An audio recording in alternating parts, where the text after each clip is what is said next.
So Happy New Year.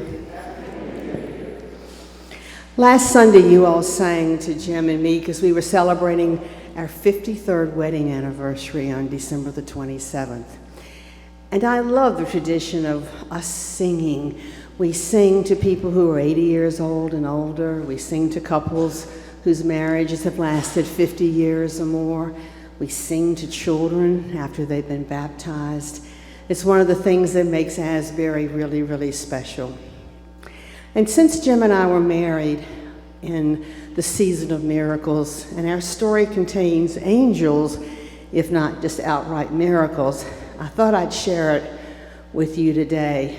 And he's not here, so I can tell you my version of the story. We met when we were juniors in college at the University of Virginia. We went out on a date. I was in the nursing school. He was in the economics department, and we went out on a date. And I can honestly say for both of us, it was dislike at first sight. And so we went on our merry way, and that was it. But we had a mutual friend named Anne, and she decided that we needed to be together, and so she kept pestering us about having another date.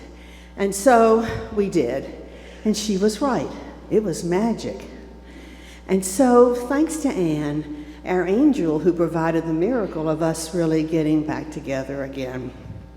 But this was like the end of our senior year, and we were graduating and going on two different paths. I was going to be a pediatric nurse at Eggleston Hospital in Atlanta, and of course Jim's fate was decided by the Vietnam War.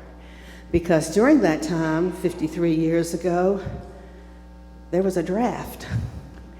And so Jim decided that he would go into the Navy, and he went to Officer Candidate School up in Mystic Seaport, and I went down to Atlanta. We wrote letters to each other. There were no phone calls because that wasn't allowed in the OCS, and phone calls were expensive back then, that long-distance phone call. There was no Skyping, there was no texting, there were no cell phones, so we wrote letters to each other. But I did get a phone call early in December with Jim saying, I'm graduating around Christmas, I have orders, I am going to Vietnam, I'm going on a ship is stationed in Hawaii, but we have like 9 months to prepare to go to Vietnam. So why don't we meet in Virginia again, see both of the families, and then I leave on January the 1st. So that's what we did.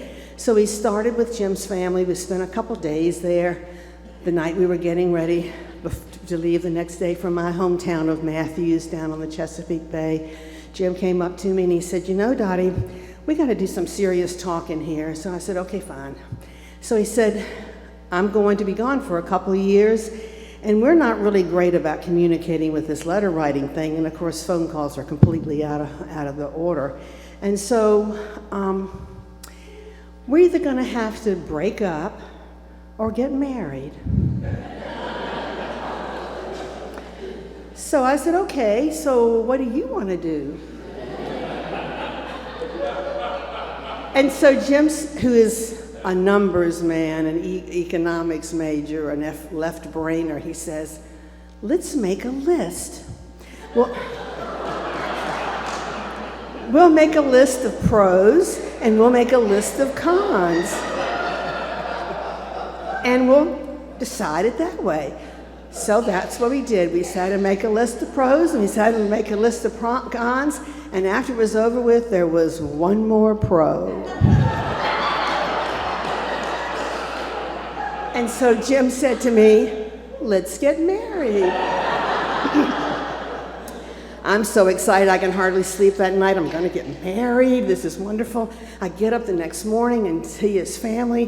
His parents say absolutely nothing to me. They don't acknowledge me at all other than just being, just the way they always do. And I go, And then I realize he hasn't told them. And it's not my place to tell them. So we pack our bags, get in the car, get ready to go to Matthews.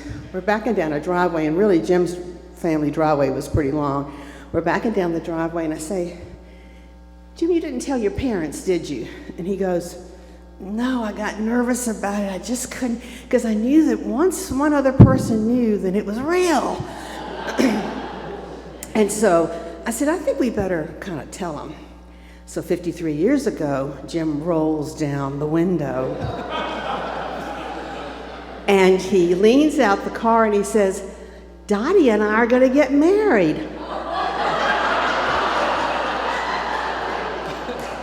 And he continues to back down the driveway. So I said, Jim, you can't just say, we're going to get married. And so he said, you're right. So he pulls back up in the driveway, and we had gone so far that we really couldn't see him. He pulls back up, and his parents are standing exactly where they were when we announced the news. So we get out of the car, hugs and kisses. It's wonderful. They're so excited. It's great. We go to Matthew's. And we say to my parents, we're getting married. And my mother's so excited. She's so happy. My father's wonderfully happy, too. My mother runs upstairs and says, here's some pearls for you that your grandmother gave to me when I got married, and I'm giving them to you, and this is so wonderful. And my father, who's a very practical man, said, when are you getting married? He was the first parent out of the four of them that said, when are you getting married? So Jim said, well, I'll leave on January the 1st. The ship is going to Hawaii in about 9 months. I guess 6 to 9 months from now, we will be married. So 53 years ago, my father said, I cannot afford to go to Hawaii for a wedding. And Dottie, you can't go to Hawaii unless you're married. The mores of 53 years ago. So he said, I'm going to make it simple. You're going to have to be married before Jim leaves on January the 1st. Well, none of this was in anybody's plans. But we said, okay. I was raised Presbyterian. Jim was raised Catholic. He was a non-practicing Catholic mainly because he'd had 12 years of parochial school and it just about had done him in. And so I knew that the Presbyterians didn't care where we were married, but the Catholics would if he ever became Catholic again. I live in a town that to this day, as we are talking, has no stoplight in the entire town. And therefore, there was no Catholic church in my town. But 20 miles away in Gloucester, Virginia, there was a Catholic church. So we go there and talk to the priest, and the priest says, you know it's Christmas. Yeah, we do. You know that you have to have lessons to be Catholic. Yes, I do. You know that you're a non-practicing Catholic. Yes, I do. But mainly, what's the big rush? Is there a pregnancy? So needless to say, we were not married in that Catholic church by that Catholic priest. So we called Jim's mother. She says, come back to Arlington, another 3.5-hour drive back to Arlington. And she says, I'll get you to talk to Father Moore. Now, Father Moore was a wonderful priest, and he explained things through story. And he talked as if he and Jesus had been friends since childhood. He was fantastic. And he said, this is the season of love. You're in love. I'm going to help you. Dottie, read this little book on being Catholic. I will get you the dispensation from the bishop. I'll get you the dispensation from the diocese. And on January the 27th, we'll meet back here, and you'll be married. And so that's what we did. And so a priest who had used common sense in his religion, and a priest who believed in love, gave us a great miracle. So I get on the plane because I have to go back to Atlanta to work for Christmas Day because it never occurred to me that I was going to be engaged when I left to go from Atlanta. And I was a brand new nurse. All new nurses had to work on Christmas Day. So I got on the plane and to go back to Atlanta. There was a snowstorm, and Jim had to drive 2.5 hours in the snowstorm to Richmond, Virginia, for me to go back to Atlanta. 53 years ago, Richmond Airport was teeny tiny. The plane's sitting out on the tarmac. We have to walk out to it. We get in our seats. The plane starts to back up, and I say, my pearls are gone. I'm missing my pearls. Oh dear, I don't have my pearls. What am I going to do? I stand up to the big scolding of the flight attendant and I go, no, you don't understand. Grandmother pearls, mother's pearls. And I'm hysterical and I'm telling her the story and she goes, honey, that's terrible and I am so sorry. But you cannot go back. We're not going to go back to the airport for you. So you're just going to have to do without. So I sit back in my seat sobbing and sobbing. The plane backs up. It starts taxiing toward the runway. We get in our line for our takeoff.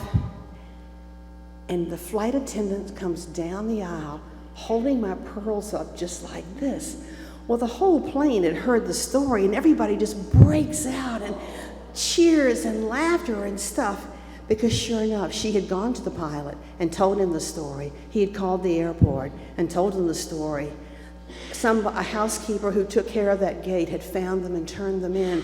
They gave them to a mechanic who had a cherry picker. He came up, the pilot opened the window, he passed the pearls in. I know. He passed the pearls in, and there they were. Angels who had created a huge miracle for me. So then I go to Atlanta, I work, I come back, and sure enough, Father Moore was right. On December the 27th, with my parents and family and both families present, Jim and I got married. Yay, yes. Lemony Snicket says, it is a miracle if you have enough food to eat. It is a miracle if you have at least one true friend. It's a miracle if you get to spend your days and nights doing whatever it is that you want to do. So in this season of miracles, when we're telling the Christmas story miracle, think about the miracles in your life and be grateful for them.